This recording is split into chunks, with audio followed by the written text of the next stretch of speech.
That's a pretty good question, and hopefully I can answer it here. Now, the flowers of the goldenrod don't open up completely. They're very tiny. They look like little hairs. So the end of the goldenrod will look fluffy. Now, this is a goldenrod that I've gathered and have dried a bunch along with a bunch of others. Now, the leaves are what I call staccatic. They don't go from each side of the stem, and they alternate where you have one leaf base, one leaf base, one leaf base, one leaf base. Sometimes goldenrod will grow just as one long stick, basically one stem, but it does branch occasionally. So you will find goldenrod in branched versions where, just like this, it's branched off and branched off. This typically happens when the rod has been broken at one point and split. Now, that's about the major identifiers.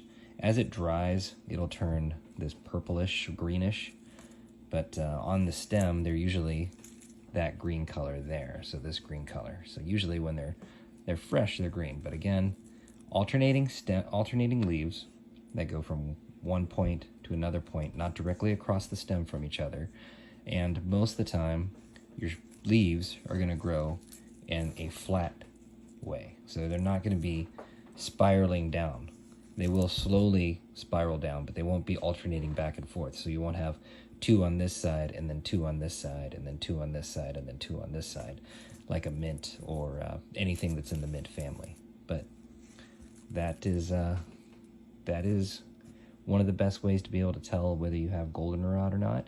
And also, it has a very, very tea-like smell to it. So if you take your leaves and you rub them in your fingers and smell, it'll smell just like a black tea or a green tea.